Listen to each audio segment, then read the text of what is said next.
Type of crystal system. Crystal system कितने प्रकार का होता है? जैसा कि हमने बताया क्रिस्टल इस तरीके से बना हुआ है, इसके अंदर कॉन्स्टिट्यूएंट पार्टिकल्स अरेंज है इस तरीके से।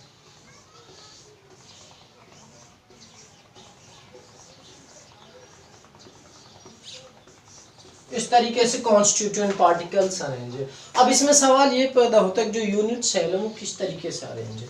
मान ली यूनिट सेल, एक यूनिट सेल इस तरीके से भी अरेंज हो सकती है, एक यूनिट सेल इस तरीके से भी अरेंज हो सकती है कि उसके पॉइंट्स जो हैं कॉन्स्टिट्यूएंट पार्टिकल के कॉर्नर पर तो हैं ही, किसी के सेंटर में भी पॉइंट्स हो सकता है, ऐसे भी अरेंज हो सकता है।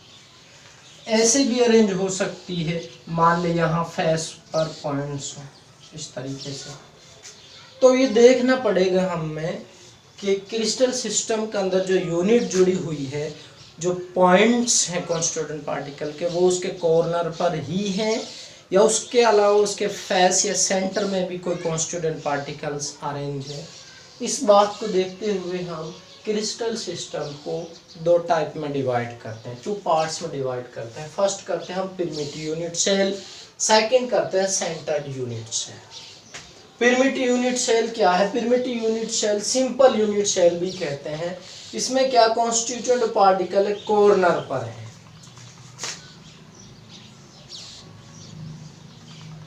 इस तरीके से एक सिंपल यूनिट हो गई। इस तरीके से जैसा कि आप जानते हैं कॉन्स्टिट्यूएंट पार्टिकल्स इसमें अरेंज होते हैं इस तरीके से। तो ये एक यूनिट सेल हो गई। तो यहां इस तरीके से इसको आप बनाएंगे आगे, इसको इस तरीके से जोड़कर, तो इस तरीके से आपके पास ये यूनिट सेल बन के आएगी।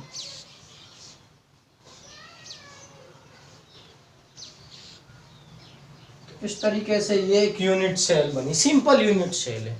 अब जो कॉन्स्टिट्यूएंट पार्टिकल्स हैं वो सिर्फ कॉर्नर पर ही है, बीच में कोई कॉन्स्टिट्यूएंट पार्टिकल नहीं है। तो ऐसी यूनिट सेल जिसके कॉर्नर पर कॉन्स्टिट्यूएंट पार्टिकल है, इस तरीके की यूनिट को सिंपल यूनिट सेल कहते हैं। अब सवाल पैदा होगा नंबर ऑफ एटम्स कितने आ गए, एक यूनिट सेल के अंदर कितने एटम्स ऑक्यूपाई कर रहे हैं। ये जानने के लिए हम चलेंगे। देखिए, अगर हम बात करें इस तरीके से फ्रंट में 1 2 3 4, ये हमारे पास इस तरीके से एक यूनिट सेल बना। तो हम यहाँ देखेंगे इस यूनिट सेल के अंदर कितना स्पेस एटम का ऑक्यूपाई हुआ है। इस एटम का 25% ऑक्यूपाई हुआ, इसका 25% ऑक्यूपाई हुआ, इसका 25% ऑक्यूपाई हुआ, इसका 25% ऑक्यूपाई हुआ है। तो 25% 24 बार है, तो 4 बार करेंगे तो 1/4 प्लस में 1/4 प्लस में 1/4 प्लस में 1/4 क्या आएगा? एलसीएम लेंगे तो 1 प्लस 1 प्लस 1 प्लस 1 आ जाएगा, 4 आ जाएगा, 4/4 1 आ जाएगा।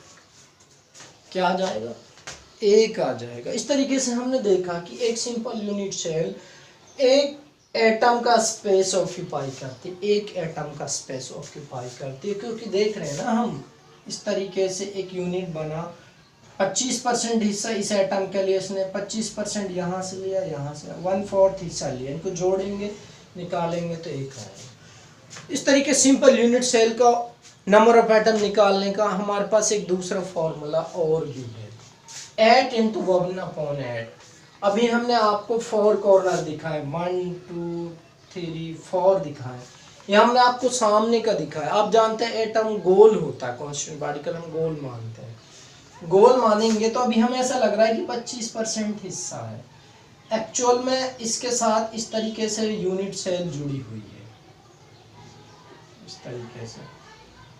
तो जब इसको हम इस तरीके से जोड़ेंगे 1 2 3 4 5 6 7 8 कॉर्नर आएंगे। 8 कॉर्नर पर हर एक कॉर्नर पर एटम है, हर एक कॉर्नर पर एटम इस तरीके से।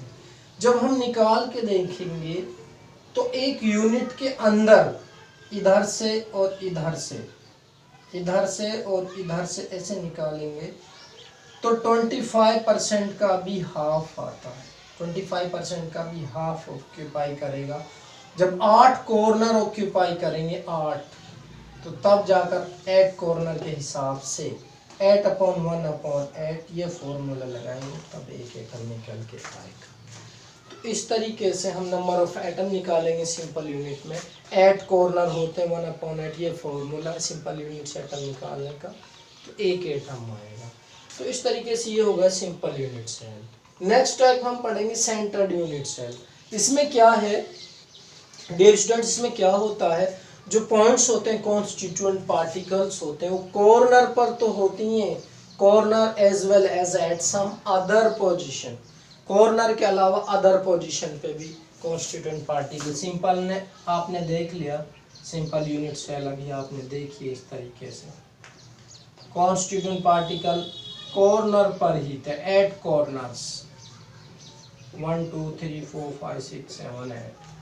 लेकिन सेंटर्ड यूनिट सेल के अंदर कॉन्स्टिट्यूएंट पार्टिकल कॉर्नर के अलावा बीच में भी मिल सकता, अपर फेसिस लोअर फेसिस पे मिल सकता, सभी फेसिस पर भी मिल सकता है।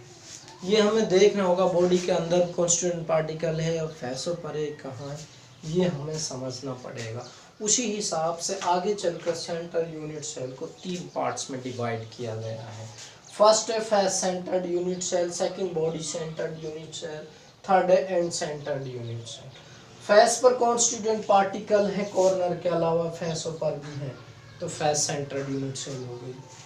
अगर सेंटर के अंदर एक एटम है, 8 कॉर्नर पर तो सब के रहेंगे ही, अगर इसके अलावा सेंटर पे भी है तो उसको बॉडी सेंटर्ड यूनिट सेल कहेंगे।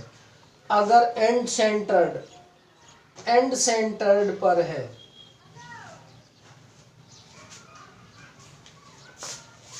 अपर और लोअर फेसिस पर ही है, अपर और सभी फेसों पर नहीं है, सिर्फ अपर और लोअर फेसिस पर ही एटम है, तो एस यूनिट को एंड सेंटर्ड यूनिट सेल